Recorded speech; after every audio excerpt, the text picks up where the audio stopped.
Very exciting day around here. Why? Because we get to reveal Oprah's newest book club selection. And we love when that happens because we're the only one that gets to do that. Here's a look at our conversation with Oprah and the author.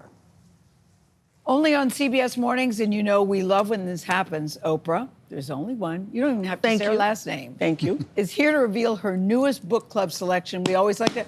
Drum roll, please. Drum roll. Okay, Oprah, and you've chosen... Bridge of Sighs by Richard Russo. Richard Russo. I'll just say Pulitzer this Prize-winning Richard Russo. He is a Pulitzer Prize-winning novel of Empire Falls. A lot of you all remember that one. Bridge of Sighs is this, set in a small town in upstate New York where Lou and his longtime wife Sarah plan a trip to Venice. I like how that's starting. They want to reunite with their old friend Bobby, who left their hometown to become a painter in Italy. New York Times bestselling author, we're happy to say Richard Russo and Oprah are here in the studio. Congratulations to you, Rick Russo. Thank you. Thank you so much. I have to start with this because in the whole time of Oprah's book club, this has never happened. Where she has called, never happened. And it's happened to you, where she has called an author, and 6 minutes in, the author says, "I'm sorry, I didn't catch your name." Where she started the conversation with, "Hi, it's Oprah." Would you just take us to that moment, how you didn't know who you were talking to?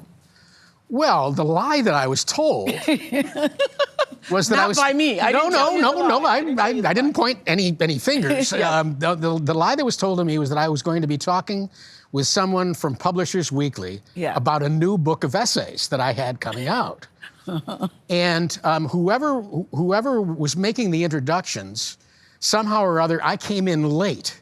So I didn't know who I was talking to.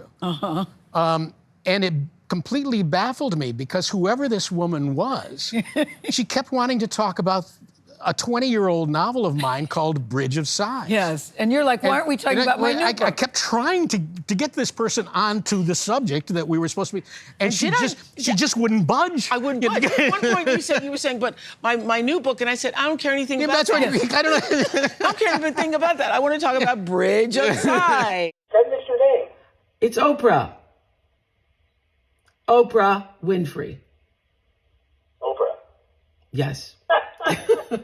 It's Oprah. Yes, okay, all right. The book is very layered. Oprah, why did you choose? Because to his point, it is a 20-year-old book. Well, that's not normally what you do. I chose it because, first of all, I really appreciate Richard Russo's writing. Obviously, I read Empire Falls back in 2002 when it was a Pulitzer Prize winner. And I love stories about small towns. Yeah. Yes. And having grown up in a small town, I have a real affinity for it. And also having grown up, the story, as you mentioned, is centered around Lucy and his wife, Sarah, who own a store called Eichel's. And I, as you know, grew up in Nashville with my father and the E&W market. E was Mr. Eddings and W was my father. And I had to work in the E&W market, which was a convenience store. And you worked in the store. And I worked in the store for free. Yeah. And I'm sure. For all those years. Was this a difficult book for you to write because Lou is married to Sarah and they have a friend, Bobby? Was this a difficult book for you to write? This was the most difficult of all of my novels to write. Because? There were so many moving parts. Yes. Lots of characters, probably more characters than in any of the other books Yes, I would agree. that I've written. I would agree. My usual focus, because of who I am and where I grew up, I view the world through the lens of place and class. Yeah. That's just because of that's the guiding principles of my lived experience in life is through place and class. This book pulls back a little bit, and race becomes a subject, a serious subject. I mean, I've written black characters before. In a major black character in my second novel, Wussy, was black. But this book, by pulling back the camera, if you will, opened up a number of possibilities to look at America through my usual place and class, but also to a certain extent through race. Through race. Yeah. And what I saw was that Lou, when Lou's interactions with other people in the community that were not white people, Gabriel and Gabriel's son, he was looking at it from his point of view, what he felt, what he saw. Right. Yeah. Right. Obviously, yes. Exactly. It's also a book about destiny, I thought, too. and what happens to your destiny, and is your destiny preordained? Did you look at it from that lens too, Oprah, about destiny? Well, yes, because you know what it made me think about? What would have happened if I'd stayed at the E&W market? Yeah. Because that is what happened to the characters in this story. They stayed, and the one character, Marconi, left and became this great famous artist. But what would have happened if I'd stayed at the E&W market? Now, you know, back in 2006, I'm just curious to get your thoughts about this. One criticism was a portrayal of black characters. Critics said that the characters were stiff and half-formed and often speak like stock characters.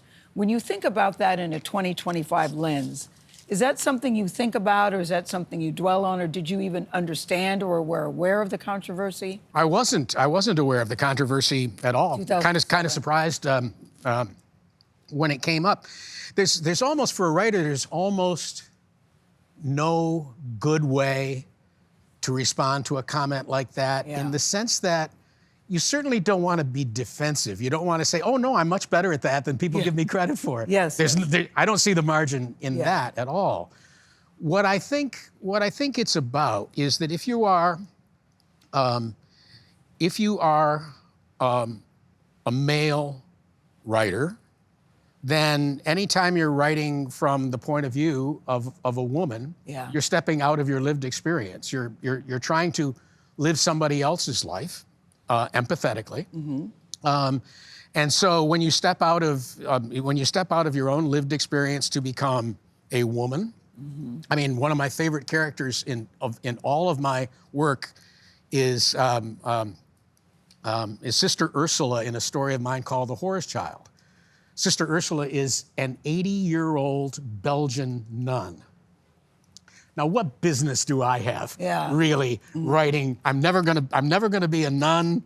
I'm never gonna be a woman. I'm never gonna be a nun. I'd never even been to Belgium when I wrote that book. What earthly business do I have?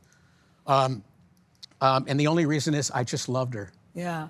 And reading, one of the things that I so enjoyed about reading Bridge of Sighs again was that reading it 20 years after I wrote it. Because you read it after I called you. Yes, I had to. I didn't remember that much about it. Yeah. And the last thing I want is to sound arrogant here about this, but reading the book, I could read it almost as if someone else had written it. Yeah. And I was able to love these characters all over again that I had loved 20 years ago. And we're very happy to tell you that Bridge of Sighs is on sale right now. We invite you to check out cbsmornings.com for a reader's guide, and we're going to give you a free excerpt from the book. You're welcome.